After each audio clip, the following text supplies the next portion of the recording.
গত ভিডিওতে আপনাদেরকে দেখিয়েছিলাম কিভাবে একটা ডকুমেন্ট ওপেন করতে হয় এবং কিভাবে একটা ডকুমেন্ট সেভ করতে হয়। আজকে আপনাদেরকে দেখাবো যে কিভাবে এক বা একাধিক ডকুমেন্ট আপনি নিবেন অথবা এক বা একাধিক আর্টবোর্ড নিবেন আর সেই আর্টবোর্ডগুলোকে কিভাবে সেভ করবেন অথবা কিভাবে ক্লোজ করবেন সেটা আজকে আপনাদেরকে দেখাবো। এখানে একটা জিনিস খেয়াল করেন, দেখেন আমার এই ডকুমেন্টটা সেভ করা নাই। এখানে লেখা আছে আনটাইটেলড 3, মানে আমার এই ফাইলটা কোথাও সেভ করা হয়নি। তো আমরা পূর্বের ভিডিওতে দেখেছি কিভাবে একটা ফাইল বা ডকুমেন্ট সেভ করতে হয়। তো এখান থেকে আমরা যাব কিসে, ফাইল থেকে সেভ অ্যাজ যাওয়ার পরে এটা এআই ফাইলতে আমরা সেভ করতে পারবো। তো আরেকটা জিনিস আমরা দেখি, সেটা হচ্ছে যে আমরা যদি এখান থেকে এই ফাইলটা যদি সেভ না করে যদি এটা কেটে দেই, দেখেন এখানে একটা মেসেজ দেখাবে, যেটা হচ্ছে কি বলতেছে, save changes to the Adobe Illustrator document untitled 3 এখানে লেখা আসছে। আচ্ছা, এটা আমি ক্যান্সেল করে দিই। একটা জিনিস ভালো করে খেয়াল করুন, সেটা হচ্ছে যে এইখানে এটা সেভ করা নাই জন্য এখানে একটা স্টার 3 পাশে দেখেন একটা স্টার চিহ্ন উঠে আছে।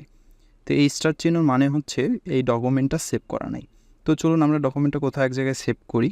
আমরা Ctrl+S অথবা ফাইল থেকে সেভ করব। তো এখানে একটা পূর্বে এই ফোল্ডারের মধ্যে পূর্বে একটা সেভ করা ছিল আমাদের ডকুমেন্ট। তো এখানে আর একটা ডকুমেন্ট আমরা এখানে লিখি হচ্ছে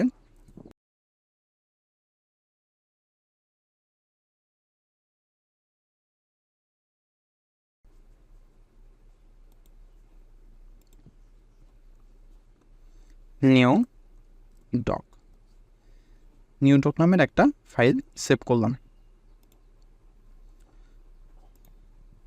দেখেন এখানে লেখা থাকলো নিউ ডক নামের একটা ফাইল সেভ হলো। এখন যদি আমি এখানে ফাইলের ভিতরে যদি কোনো ধরনের চেঞ্জ করি, তাহলে এই ফাইলটাকে আবার রিসেভ করতে হবে। তো এখানে ফাইল ফরম্যাট সেভ করতে হবে না, মূলত হচ্ছে যে আপনি এই যে আপনার আর্টবোর্ডগুলোর মধ্যে যে নতুন অ্যাকশান নিলেন, নতুন অ্যাকশান ক্রিয়েট করলেন, একটা মুভমেন্ট করা ডিজাইন, একটা নতুন ডিজাইন করলেন, তো প্রত্যেকটা ডিজাইন আপনাকে এই আর্টবোর্ডের মধ্যে সেভ করতে হবে। কেমন, যেমন আমি বলি, এখানে যে লেখাটা আছে এটাকে একটু যদি উপরে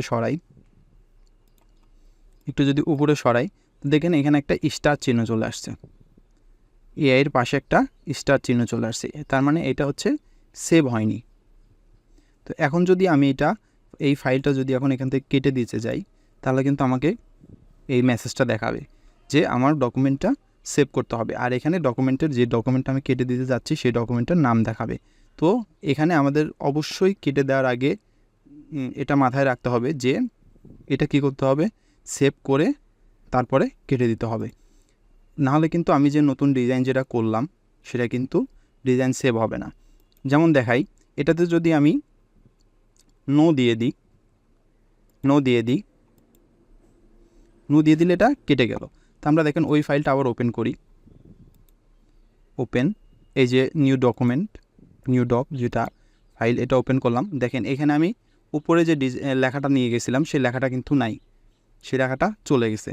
তো আবার দেখেন, আবার আমি এটা আরেকটা কপি করে নিয়ে যাই, এই যে নতুন আসলো, এটা আমি Ctrl+S দিয়ে সেভ করলাম। এবার আমরা এই ডকুমেন্টটা কেটে দিই, দেখেন এখানে কিন্তু আমাকে কোনো মেসেজ শো করে নেই, এটা সোজাসুজি কেটে গেছে। তো এখন হচ্ছে যে জিনিসটা, সেটা হচ্ছে যে আমরা যদি আবার সেই ফাইলটাকে ওপেন করি, তাহলে দেখতে পাবো যে এখানে দেখেন এই যে চেঞ্জটা কিন্তু এখানে শো করতেছে। কারণ হচ্ছে কি, আমরা এটা সেভ করছিলাম এই জন্য। তো এই ফাইলগুলো যদি আমরা কেটে দিতে চাই, তাহলে পারে এখান থেকে সেভ করতে পারবো, আর ক্লোজ করলে শর্টকাটে Ctrl+W দিয়ে ক্লোজ করে দিতে পারবো। আর যদি একদম ইলাস্ট্রেটর থেকে আপনি বের হয়ে যেতে চান, তাহলে Ctrl+Q চাপতে হবে। তো আশা করি এটুকু আপনারা সবাই বুঝতে পারছেন।